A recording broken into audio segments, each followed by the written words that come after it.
নমস্কার বন্ধুরা, পিওর কিচেনের নতুন একটা ভিডিওতে তোমাদের স্বাগত। তো নতুন একটা রেসিপি নিয়ে তোমাদের সামনে অনেক দিন পর আমি চলে এলাম। দেখো, প্রথমে একটা বড় বাটিতে জল নিয়ে নিয়েছি, ঠান্ডা জলে আছে বন্ধুরা। সামান্য নুন দিয়ে দিয়েছি, দিয়ে দিলাম দুটো ম্যাগি কেটে রেখে। তো ম্যাগিটাকে এরপর আমি ভালো করে মিনিট 15 ভিজিয়ে রাখবো।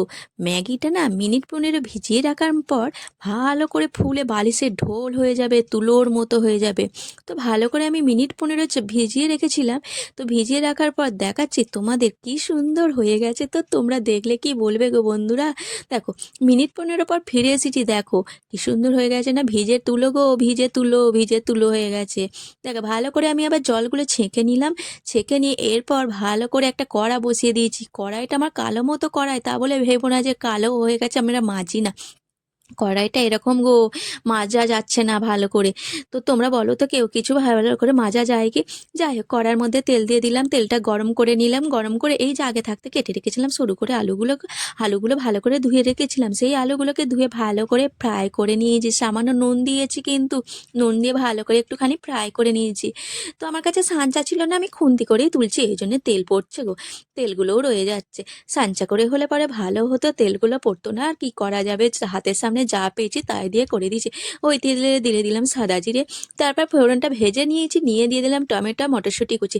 টমেটো মটরশুঁটি কুচিটা দিয়ে দেওয়ার পর একটুখানি ভালো করে একটুখানি সামান্য নুন দেবো, যাতে টমেটোটা একটু গলে গলে যায় গো। ভালো করে দিয়ে তার থেকে টমেটোমের গা থেকে না কাঁচা কাঁচা গন্ধটা চলে যায়, তার জন্য ভালো করে একটুখানি মিনিট 2 মতো ভালো করে অল্প আঁচে ভেজে নিয়েছি। অল্প আঁচে ভেজে নেওয়ার পর তারপর ধনেপাতা দিয়ে দিলাম। ধনেপাতাটাকে দিয়েও আমি একটুখানি কয়েক সেকেন্ডের জন্য ভেজে নেবো, যাতে কাঁচা গন্ধটা চলে যায়। তারপর আমি দিয়ে দিচ্ছি ওই যে তুলোর মতো ভিজে রেখেছিলাম যে ম্যাগিগুলো না, ওই ম্যাগিগুলো দিয়ে দিয়েছি। ম্যাগিগুলোকে দিয়ে আমি ভালো করে এইটার সাথে সবজিগুলোর সাথে মিক্স করছি। আর মিক্স করাই যাচ্ছে না, ম্যাগিগুলো তো বড় বড় ম্যাগি গো, জড়িয়ে যাচ্ছে। ওয়েটটা হয়ে গিয়েছিল বটে। ভালো করে নাড়িয়ে নিয়েছি, তারপর একটুখানি স্বাদ মতো সামান্য নুন দিয়ে দেবো, যাতে ম্যাগিটার মধ্যে নুন হয়। আর কার কার ম্যাগি খেতে ভালো লাগে সেটা একটু অবশ্যই বলবে। তো আজকে না এগ ম্যাগি করবো গো, এগ ম্যাগি। তারপর দিয়ে দিলাম ভেজে রাখা আলুগুলো। ভেজে রাখা আলুগুলো দিয়ে ভালো করে এই নুডলসগুলোর সাথে ভালো করে মিক্স করে নিচ্ছি। একটুখানি ফ্রাই করতে হবে কিন্তু। আমি মিনিট 3-4 ভালো করে একটুখানি অল্প আছে দিয়ে দিয়ে ভেজে নিয়েছি। এরপর আমি নামিয়ে নেব। তোমরা কি ভেবেছো হয়ে গেছে?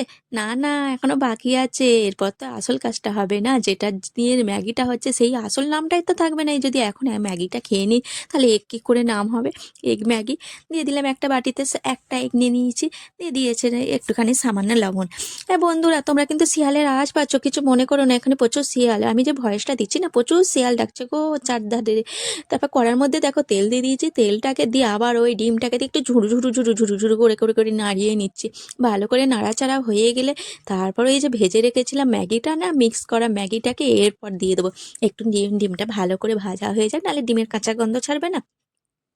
দেখো, ম্যাগিগুলোকে দিয়ে দিয়েছি, ম্যাগিগুলো দিয়ে ভালো করে এবার ডিমটার সাথে মিক্স করে নেবো। এরপর না ম্যাগিগুলো দিয়ে দেওয়ার পর আমি মিনিট 2-3 আবারও কিন্তু ফ্রাই করেছি।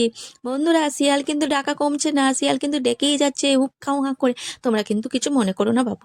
তারপর দিয়ে দিলাম ম্যাগি মশলা। শিয়ালগুলোও বলছে বটে যে মনে হচ্ছে ম্যাগি খাবে। আমার গলার আওয়াজ পেয়ে মনে হয় শিয়ালগুলো চেঁচাচ্ছে গো, ম্যাগি খাবে গো, ম্যাগি খাবে। আর কি করবো, ম্যাগি তো আমাদের খাওয়া কবেই হয়ে গেছে, ভিডিওটা তো ছাড়তে দেরি করেছি বটে। অনেক দিন আগে এটা রান্নার রেসিপি, কি আর বলবো। তো শিয়ালগুলোকে আজকে ডেকে দিতে পারবো। তারপর আবার একটুখানি ম্যাগি মশলা দিয়ে ভালো করে এই ম্যাগিটার সাথে মিশিয়ে নিচ্ছি। তো বন্ধুরা, তোমাদের যদি ভিডিওটা ভালো লেগে থাকে অবশ্যই লাইক কমেন্ট আর শেয়ার করবে। আর এরকম যদি রান্নার ভিডিও তোমরা পেতে চাও, আমাকে অবশ্যই একটুখানি লাইক আর কমেন্ট করে জানাবে। ঠিক আছে?